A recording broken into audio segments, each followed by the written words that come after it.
Dok, apa kabar dok? Ya, baik. Selamat malam. Dok, ini lagi marak nih seputar arus mudik ya. Ya itu seperti apa sih dok? Karena kan para pemudik ini perjalanannya ada yang cukup lama dan jauh ya. Sebagai ahli Dokter akupuntur, juga. ya, baiknya seperti apa sih para pemudik ini? Kemudian yang pertama ya, kan ini kan momennya kan setahun sekali ya.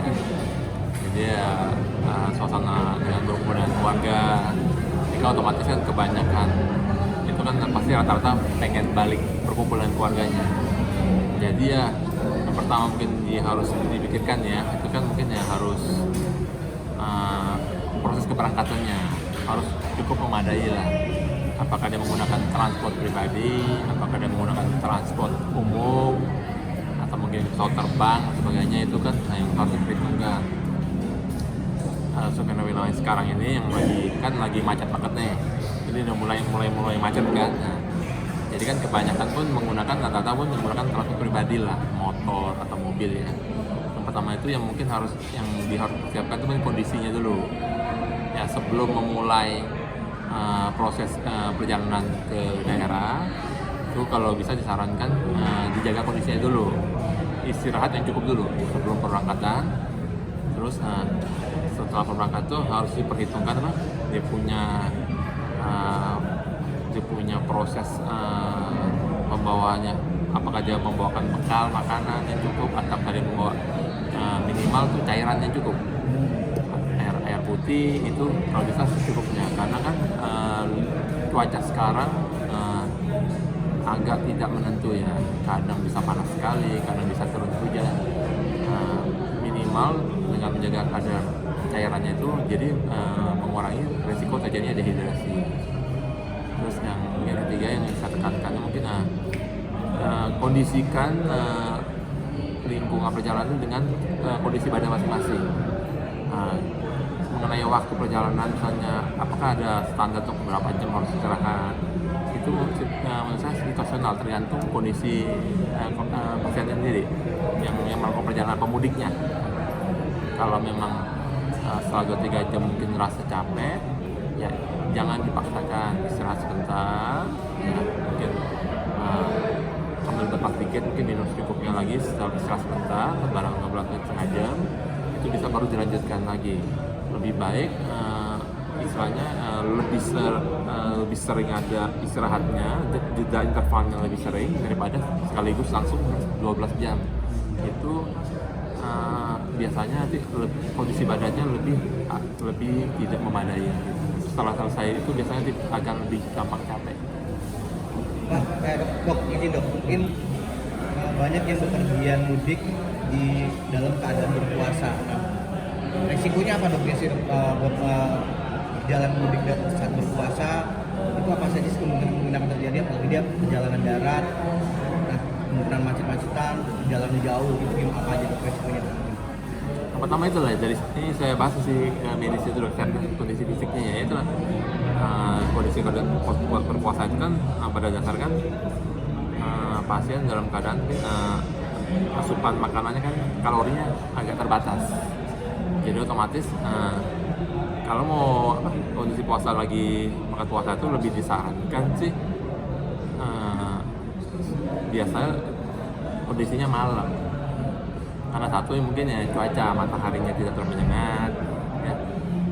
Terus kan kondisinya pas lagi buka sudah istirahat bisa langsung berberangkatan kan. Biasanya ada separuh pemudik itu dia memilih setelah buka, waktu buka sahur baru berangkat. Itu sih bisa saja, tapi itu lebih memaksa kondisinya sebetulnya. Yang kemungkinan terjadi apa, itu pasti kemungkinan pertama dehidrasi, karena kan udah pasti tidak boleh minum dalam kondisi katakanlah siang-siang nih panas jam 12 dengan kendaraan ya dari jam 10 sampai jam 3 itu 5 jam tidak ada cairan masuk kan, karena kondisi berpuasa kan, tidak ada cairan masuk, tidak ada makanan. Bisa nggak? Bisa, cuma kembali ke pasiennya. Kalau pasiennya dalam keadaan normal ya bisa aja tahan, tapi agak lemas. Tapi kalau pasien mungkin keadaan penyulit tertentu batuk, katakan dia ada penyakit apa sih, diabetes, sebagainya, itu kan agak riskan untuk pasiennya. Akan mungkin terjadi kemungkinan yang risiko yang nanti membahayakan, yang merugikan kondisi pemudiknya sendiri. Berarti disarankan jalan malam untuk berpuasa ya Dok?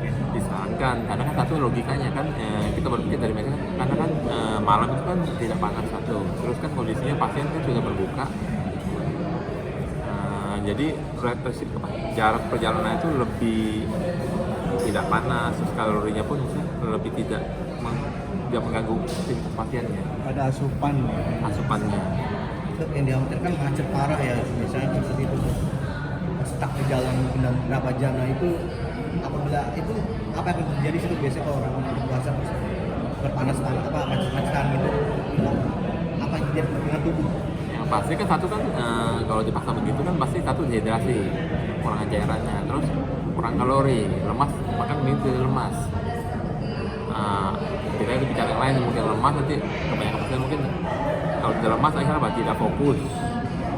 Ini yang nanti yang dampaknya nanti akan apa, lebih riskan, risikonya itu akan lebih membahayakan pengguna jalan lainnya.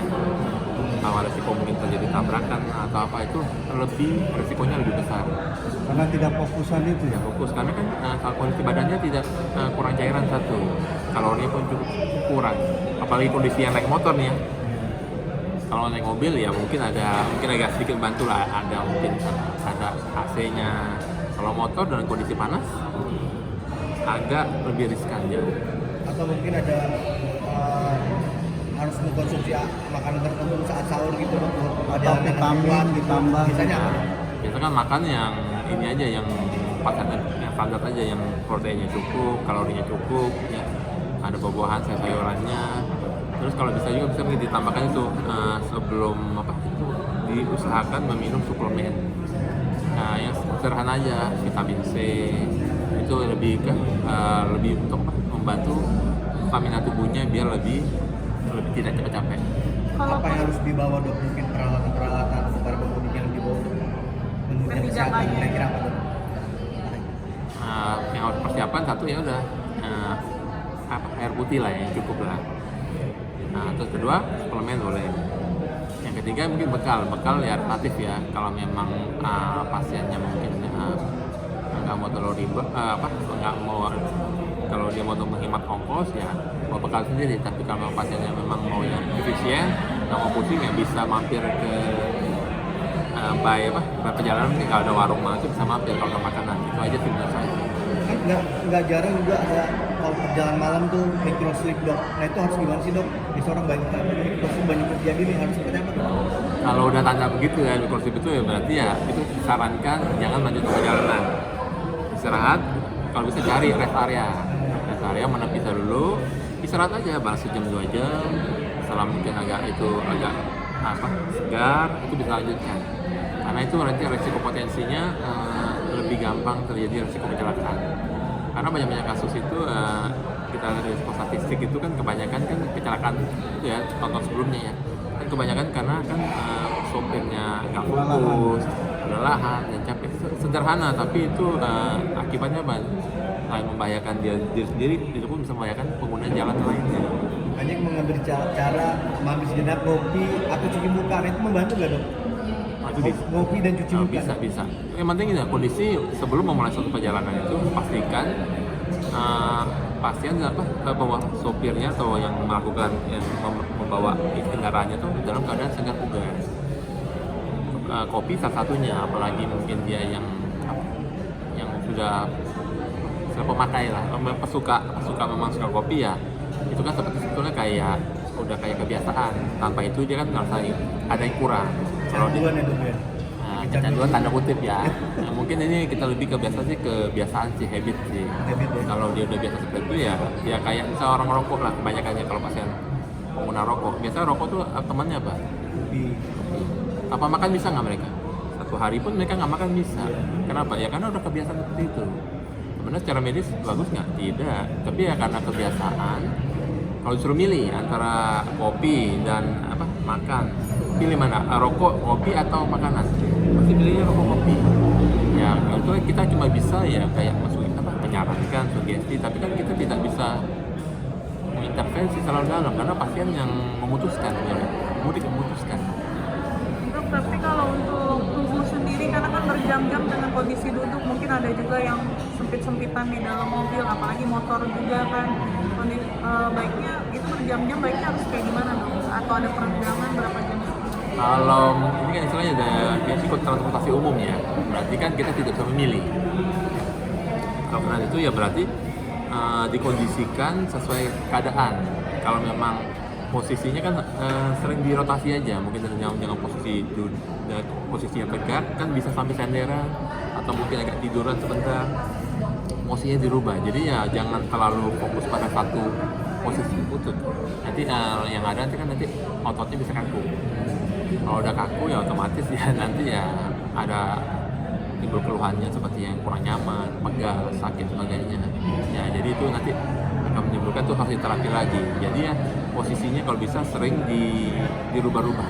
Kalau udah rasa posisi berdiri agak lurus, gini agak capek ya bisa tandaran. Kalau mungkin kan bisa nyender atau senderan. Jadi sering di apa aja yang penting pasien merasa nyaman. Ini dok, ini pemudik sendiri kan banyak juga yang memboyong anak-anaknya. Nah untuk anak-anaknya sendiri seperti apa dok? Ada yang masih balita bahkan, gitu kan? Nah seperti apa dok? Sebetulnya ya kalau memang dari kita nyarankan kalau memang dia masih balita sih ya harus dipersiapkan lebih ya, terutama mungkin yang kalau untuk menggunakan kendaraan pribadi seperti mobil masih oke lah, karena kan mungkin kendaraan memadai dari segi lingkungannya pun lebih aman, nyaman buat balitanya.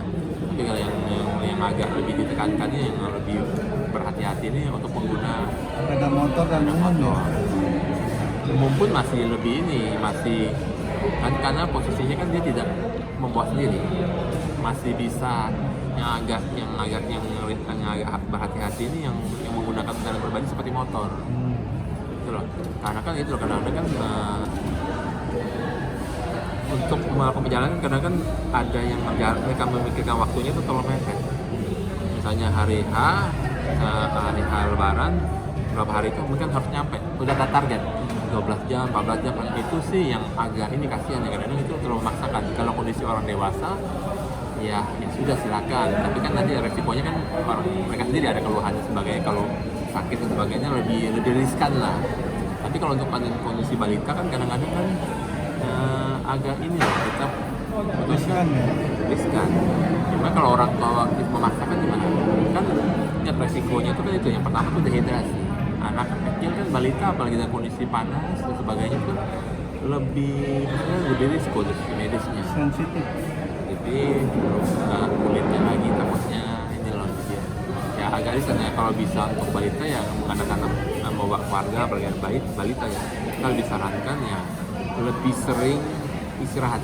Jadi jangan langsung sekaligus dipaksa ya, agak sering mungkin 2 jam istirahat sebentar, 2 jam istirahat. Jadi lebih istirahat sama itunya lebih banyak istirahatnya untuk anak-anak, untuk balitanya pun biar dia lebih berguna, berbagus untuk balitanya. Terus Jangan dipaksain ya.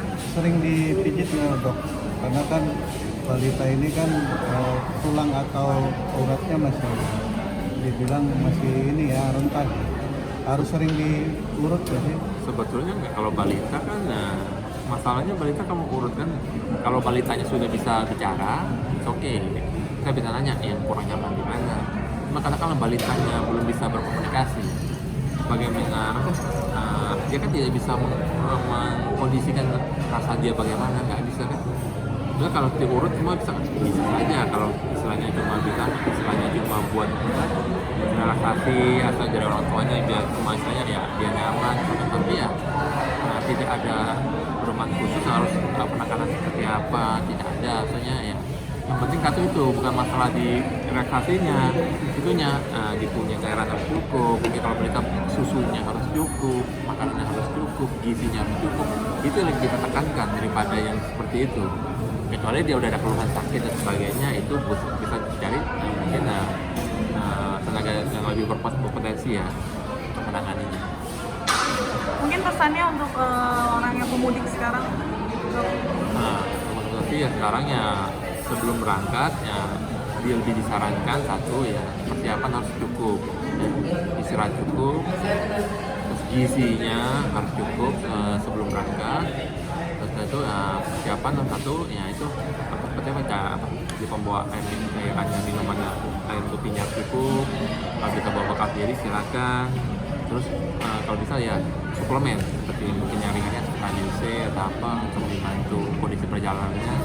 Yang empat ingat tuh jangan terlalu dipaksakan. Kalau sudah ada pegal, ada mikrosit dan sebagainya, lebih baik berhenti dulu, istirahat sebentar, pulihkan kondisinya, setelah agak segar bugar baru dilanjutkan perjalanannya. Ya karena ini kan dengan kondisi pemudik yang tujuannya beda-beda, ada yang sampai ke Jawa Timur, ada yang Jawa Tengah. Jadi kan ya, jadi dikondisikan masing-masing dengan kondisinya. Jadi kalau terlalu capek istirahat katanya, kalau udah sehat lanjutkan perjalanan. Oke, terima kasih dokter. Ya.